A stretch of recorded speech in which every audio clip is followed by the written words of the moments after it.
So this Sunday morning, we'll be concluding that conversation on how to start well in life, how to start well in life.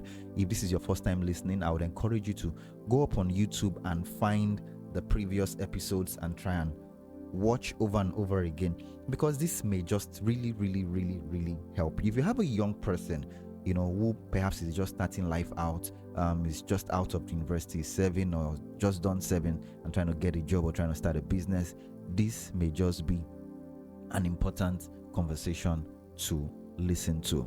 I say it over and over again, that the quality of our lives as human beings, is directly influenced by the quality of our knowledge. Yes, the quality of your life as a human being is directly influenced by the quality of your knowledge. So the more you know, the better the quality of your life. Yep. The more you know, the better the quality of your life.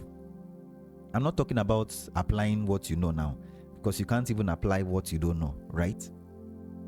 So the first thing is for you to acquire knowledge. One of those conversations, I think it was the third week or so, where we talked about enlarging our capacity, where the widow had to go get extra jars because she needed to increase her capacity. The widow needed to get extra jars because she needed to increase her capacity. So this Sunday, we are taking it further. I promised last week that we're going to be talking on the art of selling. The art of selling. Because many questions we've gotten on this conversation, on this series, has shown that people really do not know what to sell. And for those who eventually have what to sell, they do not know how to sell it. And remember, I say, as long as you're part of this community of grateful people, we are going to learn one or two things, one tip here, one tip there, to make our lives better, right? So today we're going to be talking about the art of selling. The art of selling. And if you've stayed with me long enough on this show, you would have heard me talk about these things at some point or the other.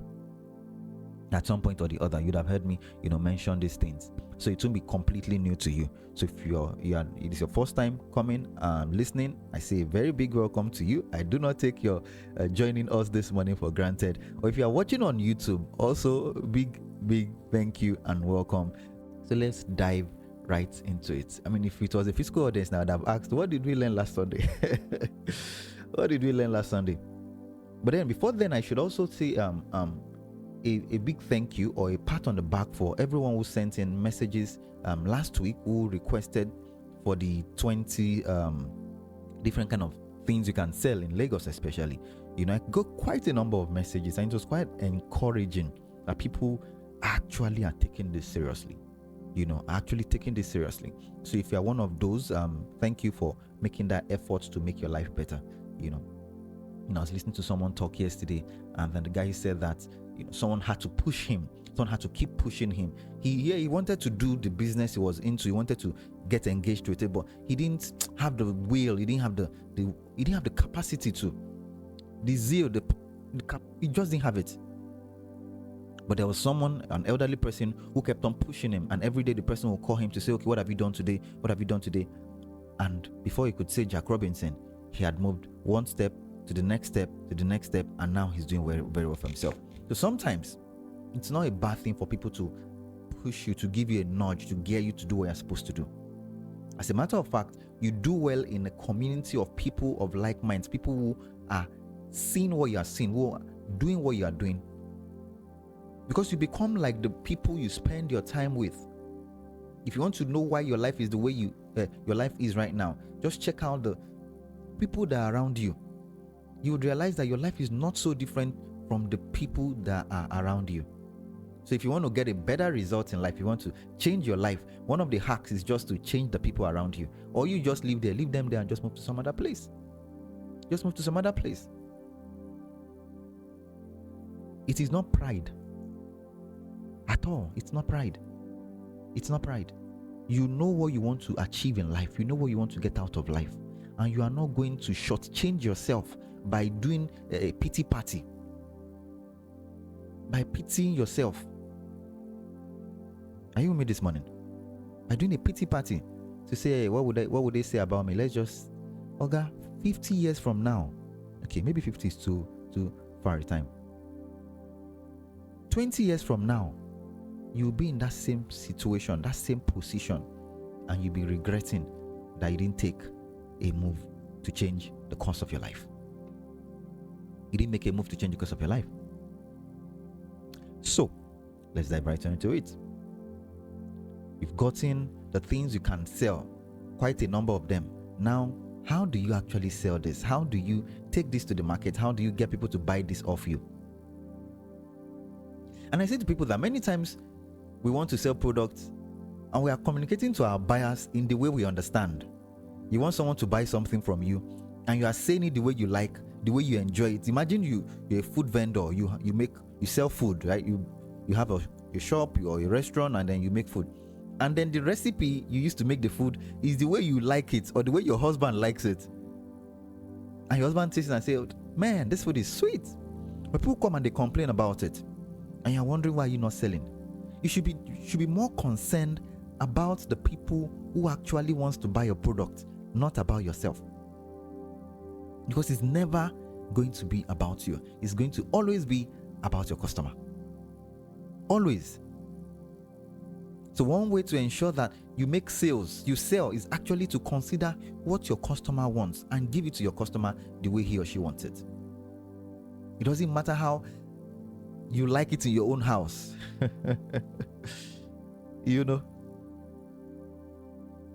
you must deliver the kind of service that your customer wants, the kind of product that your customer wants, and put yourself at the background, because you don't matter in that equation.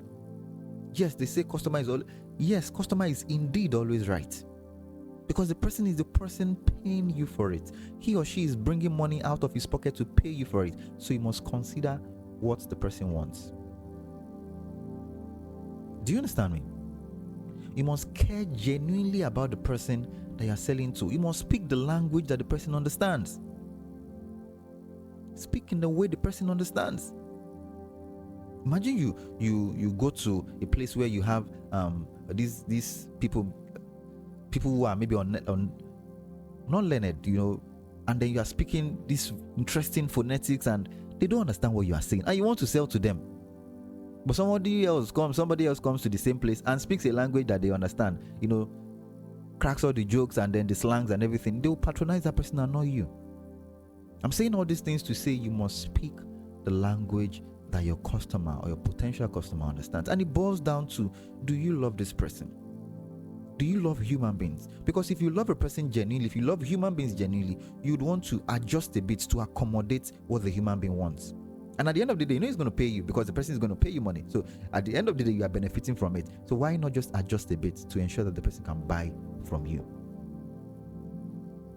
So you loving a person shows from how you talk to them, how you relate with them. Love should be at the root of everything you do. Everything, absolutely. Love. Including selling. Because truly, at the base of your business, at the foundation of your business, is the relationships you build with people that buy from you. The relationships you have. The biggest sales you would probably make in your business, the biggest contracts you'd hit, the biggest anything that may come to you may not come the first time you meet the person. And some of you already sell things. You have a business you run. And you know that the biggest sales you've made have not been from one customer that just approached you once and bought and left.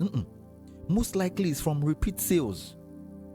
So someone buys and just, you get a little profit, but the person buys consistently from you. And then check out how much that person has spent in your business with you over the course of a year. Then you realize that the person has spent money and you have made money. But imagine if in the course of that 1 year that you're selling to the person, you give the wrong attitude, or you were selfish in the way you are doing things. Do you understand me? So I'll just share few tips that can help you sell effectively. Number one, find a starving crowd. And I'm moving fast this morning because I'm hoping that maybe the network will be fine. Maybe we can take calls today, maybe. I will just find another way to solve our core problem this morning, maybe, because it's really the phone lines are completely off. But we'll try our best. So number one, find a starving crowd. Find a crowd that are hungry for what you want or what you have to sell. Find a crowd that are hungry for a particular product and go and deliver that product to them. You must be dispassionate about the kind of product, but passionate about the people. There is no sense in you selling cement, going to spend money, investing money on getting setting up a cement depot and selling cement to people, or in a place where people are struggling to even eat or have somewhere to sleep. So you're in a place where the average income of someone that stays around here is 40,000 or 50,000 naira, and then that is where you went to set up your own headquarters of your cement selling factory or selling shop. And 1 year down the line, you'll be wondering why you're not making sales. There's nobody around you immediately that can buy from you. But in that same place where you set up your cement shop, someone else will set up a food shop close to you, and the person will sell out every day. Why? It's because that is what people need, not the cement. You may be a professor of cement selling. It doesn't matter. What matters in this case is that you sell what people need per time. What matters is that you give them what they need. So find people, find what they need, and go and sell it to them. You don't need to like what you are selling. You don't need to be in love with what you are selling. It's interesting how people want to sell only what they like to sell. So you're complaining that you're not making sales. Are you sure what you are selling is what people need? The place you've located your business, is it what they want at that point in time? So there are two dimensions to it. It's either you go and look for people that have or that need what you have to sell, or you simply get uninterested in dispassionate about the product itself and find what people need and go and sell it to them. The latter is the better, right? Find what people need and sell it to them. You see people, we're approaching December right now, and December will come, and then some people will start selling things that sell in December, stuff that people use in December, Christmas lights and so on and so forth. You can't tell me that Christmas light is someone's passion. Well, I don't know if it's your passion. Maybe you should tell me this morning. But the person has realized that at this time of the year, at this season of the year, people are interested in buying Christmas lights. They're interested in buying knockouts and things like that. And then you sell it to them. You will not beg someone who is hungry to buy food. You won't. So I'm hungry now, and I approach you, you tell me that this food is 5 naira. If I can afford it, I'll buy it, I'll eat, because I am hungry. I'm hungry. You will not beg someone who has a car to buy fuel in his car. You won't, because the car won't go anywhere without fuel in it. There's fuel scarcity at the moment. There are tons of queues all over the states. People want to buy fuel. And as much as it is inconveniencing, people spend night and day. I was driving to the office this morning, and I saw a long queue. The queue was obviously over 100 meters. What am I even saying? Maybe 500 meters of queue. One of the popular filling stations somewhere around Antonia. Let me put the context to it so you can, because I'm sure some of you would have seen it too. A very long queue. And I was coming to this place early in the morning, just around past 6. That was inconveniencing. Some of them may have gotten there as early as 4 a.m. Some may have stayed there over the night, yet they are there to buy fuel. Why? It is a need. It is a need. So one of the easy ways to ensure that you sell is to ensure that you sell what people need, not what you like. Not what you like. My own fuel gauge is almost empty right now. My fuel tank is almost empty, and I need to get fuel. As much as it's inconvenient, I do not like to queue for any reason. For any reason. I don't like to be on that queue and then wait for 1 hour, 2 hours, 3 hours. But the last time I had to buy fuel, I queued up. I went there very early and I queued up. I joined the queue. It was stressful, yes, but people will do it because they need your product. They need what you have to sell. They do. And I'm emphasizing this because if you can solve this one challenge, if you can ensure that you knock this off, the other things you need to do will be very little. Will be very little. How you lay the foundation of a building determines if the building will last or not. Do you understand me, somebody? If you build your house on a funny foundation, it's a matter of time before the building comes crumbling. It's a matter of time. You do lesser work when you ensure that you start out the right way, when you are selling the right product to the right people.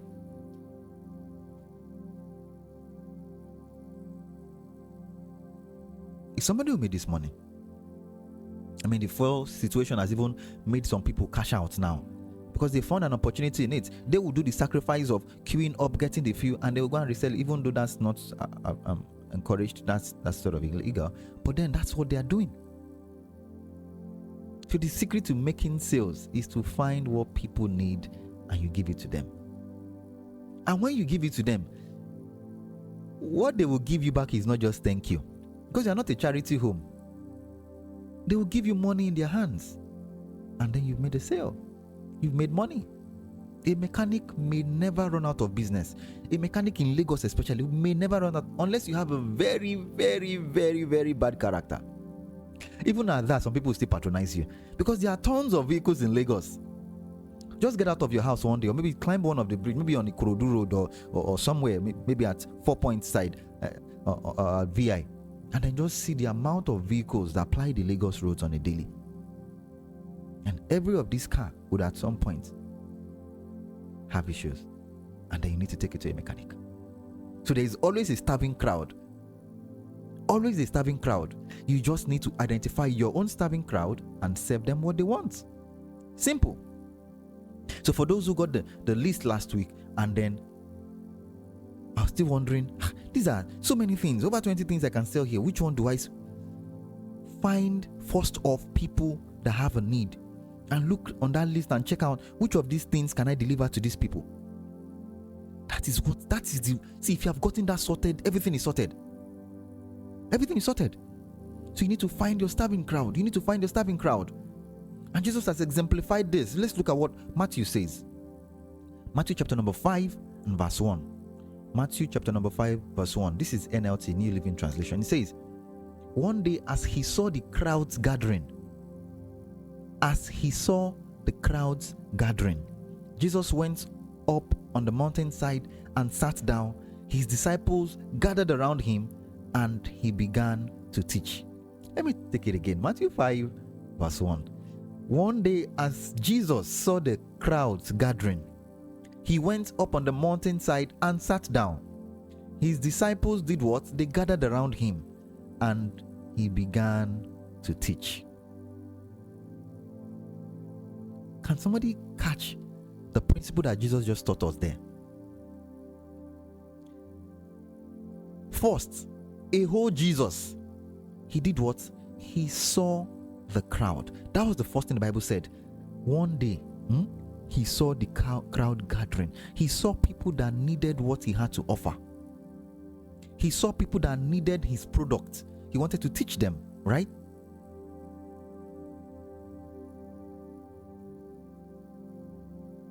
He saw those set of people, and he did what? He went to sell to them. Scripture says he went on the mountainside, he sat down, and then he began to teach. So the first thing that Jesus did, Almighty Jesus, was to do what? Was to see the people that needed his product. He wanted to preach to them. He's the Son of God. He could have done abracadabra and then just gathered everybody, and just from their house they just disappear everybody and just come to the town, just come to the mountainside. But no, he saw the crowd. That was the first thing Jesus did. He saw the crowd. Are you seeing your own crowd today? Are you seeing your starving crowd? People who need something so that you can deliver it to them. so that I can deliver it to them. So find your starving crowd today. Because if you don't, you will spend all your money on marketing and advertisements. That's what's going to happen. And I'm not saying that won't work. Of course, that will work. But you can imagine how much money you'll be spending on marketing, on advertising your product, when you can just find those that need it and it's going to be easy for you to sell it to them.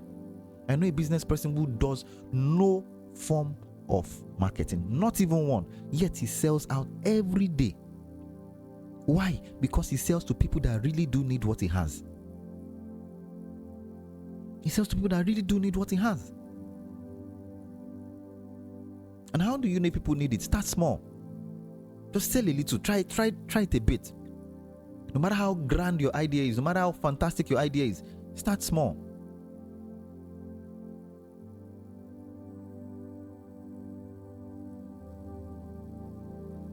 No matter how grand your idea is, start small.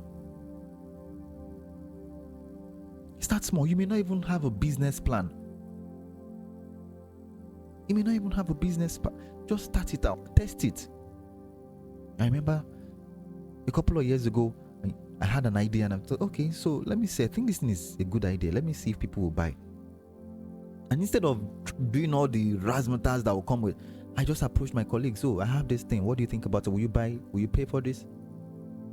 And then the first colleague paid, and then the next colleague paid, and then this one paid. I'm like, okay. If these people who could have said, oh, give it to us free of charge now, I mean, it's easy for you.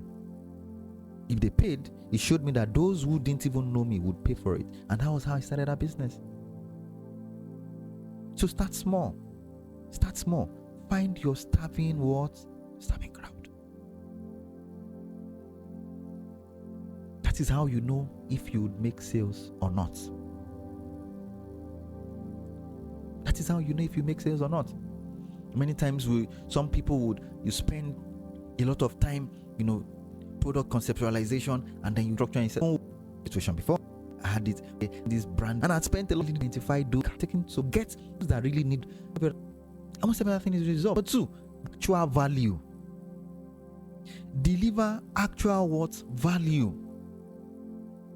Deliver actual value. Then you never go back to them, and they are wondering if something is wrong with nothing. No village people is after you. You just did not deliver value. You probably spent a lot of money doing things, and now the people are coming to buy from you, and they are not delivering the kind of value that they are desiring. And if choiceless, without having a choice, if they are choiceless about it and they have to pay you for that first time, the money don't. Are you getting me, somebody? So deliver quality service. Quality service. Listening to Tatan Obasi some time ago, and then he said many musicians, gospel musicians now, would say because they are singing gospel songs, they are singing songs of worship, they will just do it anyhow they like. You see some of them go off key, and they expect you to enjoy the music irrespective.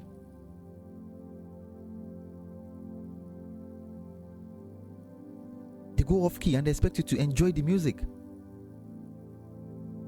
And you're wondering why these other guys that don't sing gospel music spend millions upon millions trying to create fantastic product, fantastic marketing, fantastic everything. I wonder why they are doing well. They are giving it their best shot. So the fact that you are singing about God does not mean you should not make it quality enough. You listen to some song and because of the virtue of what I do here, I get a lot of people who would send songs and say, oh, please play this song. And you listen to it and you just shake your head. You want to support them, but they don't have a good product. They don't have a good product. So how do you support such a person? People like to associate with excellence. And your own job is to ensure that you deliver excellent value. Be the best at what you do. They say word of mouth marketing is still the strongest form. Yes. Let somebody buy from you, or let somebody use your service one time and be the one to be telling others, I use that person. I'm telling you. I was going to fix a car for someone a couple of years ago. And then I went to this car shop, fantastic car shop. You step into the place, the AC will go blow you. And then the manager is speaking with you and he offers you a drink and you sit down, you're gisting, and they take your car in to diagnose the problem. So when we're done diagnosing the issues that the car had at the time, the bill they gave me, this is a couple of years ago when dollar was not as dollaring as it is now. And the bill for that car was over 500k at the time. This is the same car that a roadside mechanic had said was going to fix just under 200k. Some organized shop, fantastic place, said they're going to do it for over 500k. And then I told the owner of the car, oh, see, guess which one we used eventually? The one that was more expensive, because there was a track record of him delivering value. We could see people who have given him their cars to do, and the cars came back as it was brand new. So sometimes the problem is not the price. And in fact, I should add that you should never fight the price war, because you lose. Everybody always wants to buy it cheaper. So the moment you start removing your profit just to encourage the person to buy, you will lose out at the end of the day, because you can't keep up. Things are increasing, you can't keep up. So fight the value war instead, not the price war. Ensure that you deliver better value than anybody around you. That's the easy way to do it. That's the easy way to do it. Let's look at what Matthew, right? That's in Matthew chapter number 5 says. Let's go down to verse 13. He says, you are the salt of the world. But what good is salt if it's lost its flavor? Can you make it salty again? It will be thrown out and trampled underfoot as worthless. So you, salt of the world, they owe you, but you are delivering poor service. Poor service. Poor service. What are people going to do? They'll cast you away, they'll throw you out. So they buy from you once and they realize that, oh, this guy is just all mouth and no action. They'll throw you out. And they won't tell anybody about you. And then you just see your business nosedive. And that's what happens. And then you keep on doing marketing and trying to get people to buy from you. But nobody is willing to buy from you because you are delivering a poor service. Your product is bad. Is somebody with me this morning? What good are you if you are salt and your salt has lost its taste?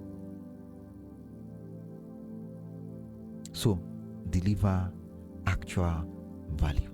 Do your best to get your product or service to solve actual problems. Find a fragment of the bigger problem. If you can't solve the entire problem, but you know one tiny piece of that problem, find that fragment and solve that particular tiny piece excellently. Excellently. Number 3, positioning. Positioning. And I'm running fast now because I want us to get done with this. Positioning. See, you need to position yourself properly. Let nobody deceive you. The location of your business, your product, your service is as important as the product you are selling in itself. It's as important. Look at what Jesus did at the beginning. Right? That Matthew 5. He said, verse 1 now. One day he saw the crowds gathering. So he had seen that his starving crowd was already in place.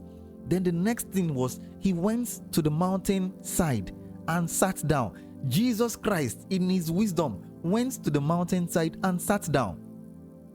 He could have stood among them and just shout at the top of his voice and they would hear him. But no, he went to a place where they would see him easily. They would hear him easily. He went to position himself before he started selling.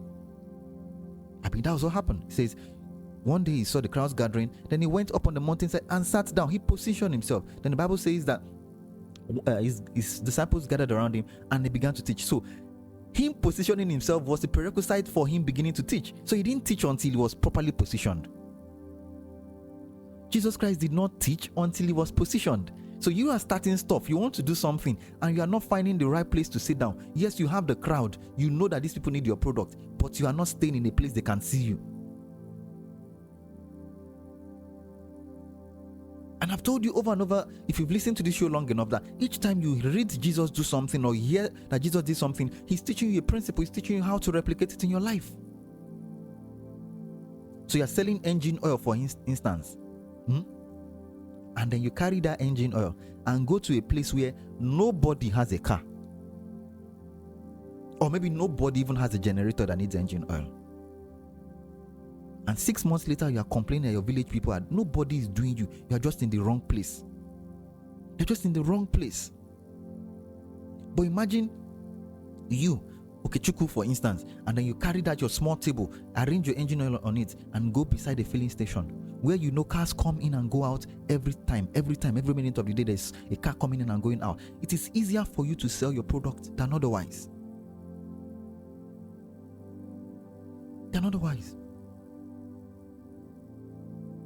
So the amount of money you spend on advertising, marketing also reduces drastically when you stay in the right place. The reason you probably are not selling is because nobody can see you. They know of you, they've heard you, but they cannot easily find you. In today's world now, it is easy to stay on Instagram and sell, right? People can find you there. But even at that, there's some people still on the same social media and nobody is finding them. It's because they're in the wrong place. And I'll explain that one day. By the way, I'm a digital marketing strategist, right? I help businesses build product and sell. So when I say that, I'm saying it from a place of authority.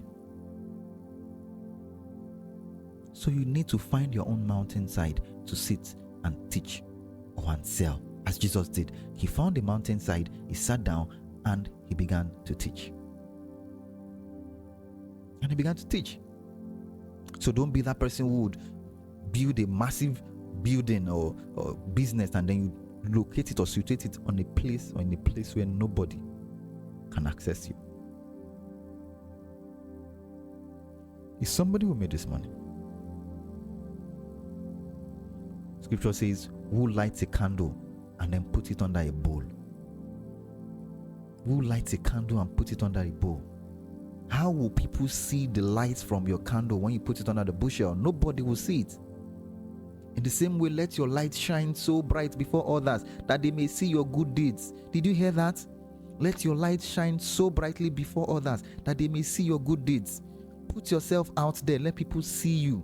It doesn't matter how good you are. If nobody is seeing what you can do, what you are selling, nobody's going to buy from you. So you have to be positioned at the right place. We are people where people can easily see you, where they can easily see your product, your service, where those products and services will be appreciated. And you know how people appreciate you? They give you money. They pay you for the service. Oto, chicken. So yes, find your starving crowd. Yes, deliver excellent value, but ensure that you are in the right place for them to easily see you.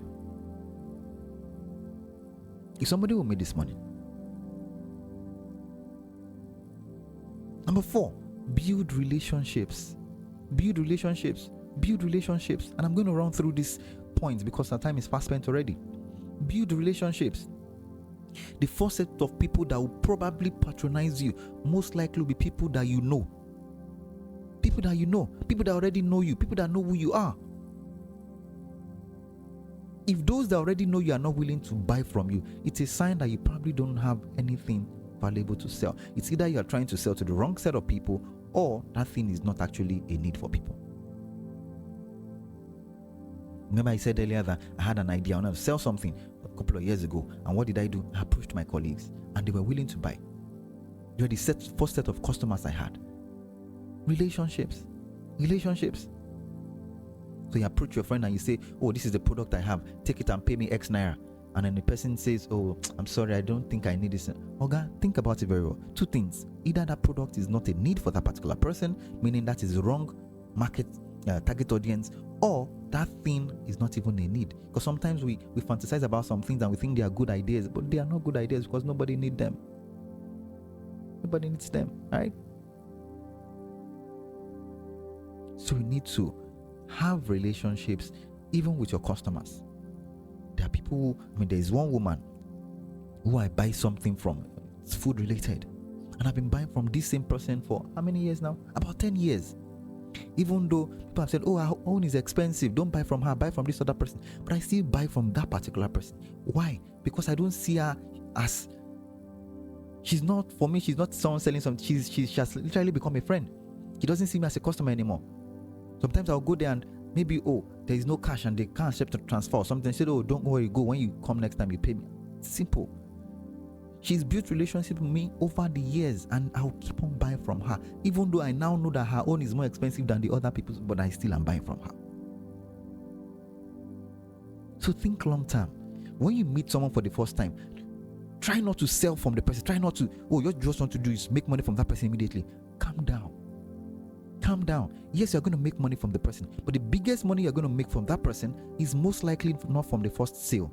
It will be from repeat sales, selling over and over and over and over again, or having other people go buy from the person.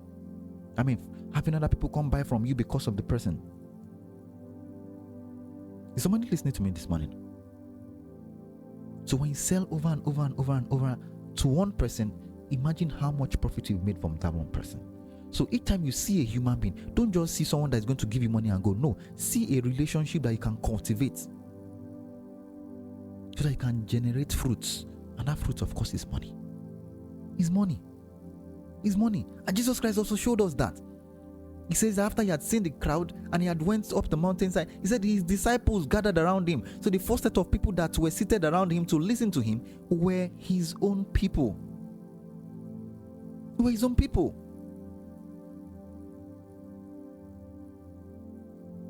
And that's how it works.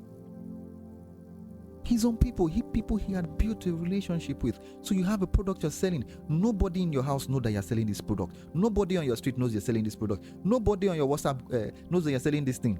And every day you're there, you put on your ring light and you're dancing, TikTok dance. I'm not saying that's not good.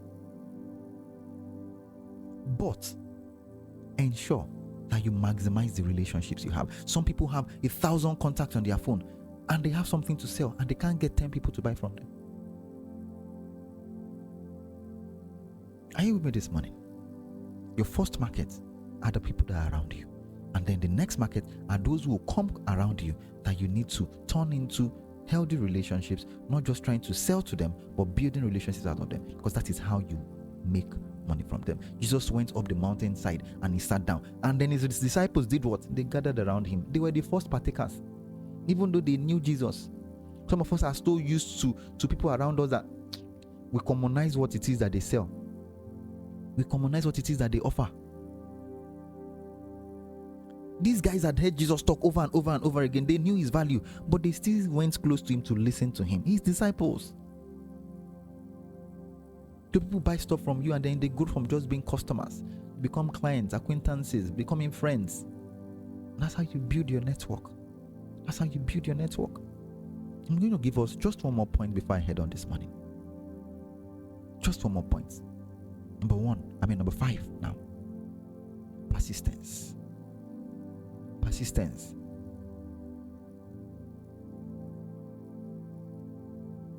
Persistence. This persistence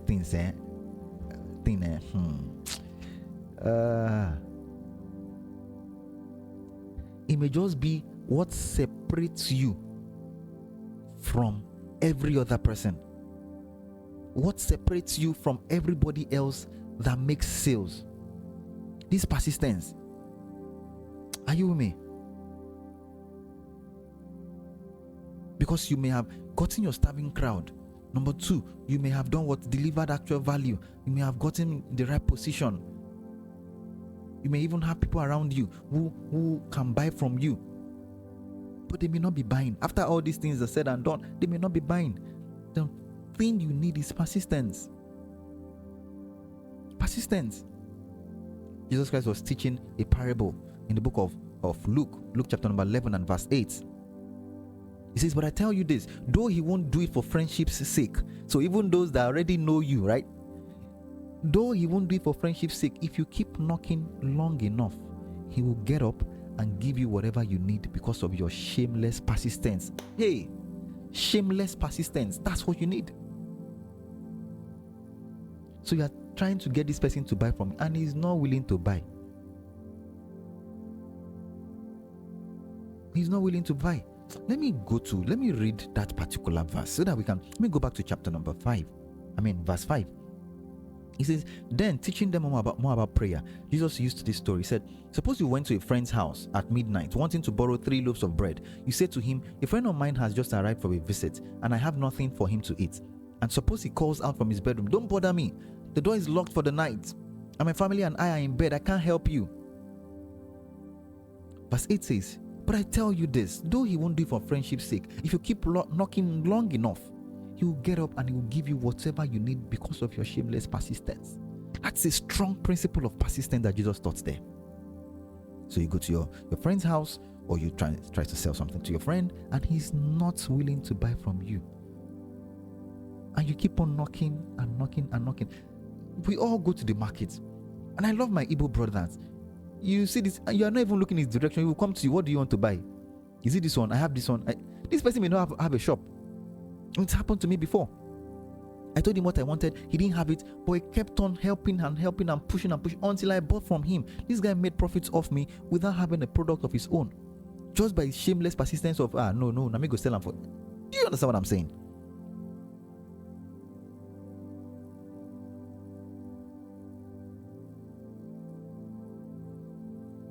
You need to carry your market on your head and sell it shamelessly.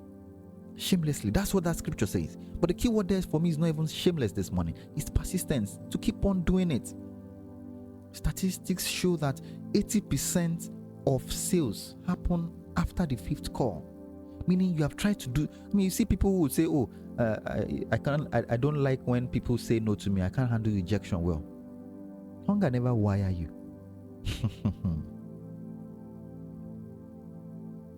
So you call someone the first time, buy this, he says no. You call the second time, buy this, he says no. But by the third time, some people know, what am I even third time? Okay. After the first time, some people don't even call again.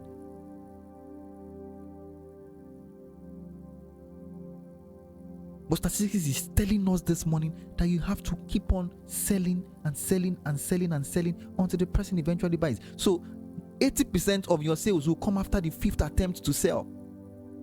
5th attempt to sell, 80%. You can imagine. In fact, another statistic shows us that majority, 44% of people stop after the first time. So you attempt to sell something to someone for the first time and the person says no, you just stop. 44% of people. You can imagine. And you say you're not making sales. You are not doing enough to sell. You're not doing enough to sell. You have to keep on knocking on that door. To keep on knocking on that door. So don't be part of the statistics of people who don't make sales today. Challenge yourself. Challenge yourself. I know, yes, it's not easy. You may get embarrassed and this and that. I know. But all the embarrassment you felt all the while, what has it done for you? Nothing. It has not taken the shops, the goods off your shop. You still have them. Have you wondered why our telecommunications company in the country, the major ones, despite having tons of customers, almost everybody has a mobile phone these days, has a line. But every day you wake up and you turn on your radio, or you turn on any station or TV or even online, YouTube or something, you hear their adverts every now and then. They're still telling us to buy. Despite how much they've sold, they're still telling us to buy. There are corporations in the world who have millions of dollars set aside for marketing. For marketing. You have to keep on telling people. Keep on telling people. Keep on making the noise. And I can go on and on and on, especially on this point. But I want to bring this to a close because our time has been fast spent. Maybe I'll just take 1 or 2 calls. Unfortunately, the line is completely. I'll just probably share another number that you can call on this morning. I'll just take 1 or 2 calls and we'll call it a wrap, right? On today's show. So, I've told you a couple of things. You need to find a starving crowd as the foundation of what it is that you're going to sell. Number 2, you need to do what? Deliver value, deliver service. Don't just waste God's resources. Deliver actual quality, excellent value. 3, find a position where you can stay for people to easily see you. Number 4, build relationships. Start from those that you already have and build your customers into friends. Because you can continually get repeat sales. Right, listen to me. Then number 5, be persistent about it. Be persistent about it. Be persistent about it. Do not stop. Do not stop. They say, no, I'm not buying. Try again. I mean, women even know that. Fantastic example. You see a lady you like and you want to marry her and you're trying, and then she says no the first time. Many guys will pursue. They will try again and try again and try again and try again and try again. If you can do that for a woman, why not do it for your business? Is somebody getting me this morning? Why not do it for your business?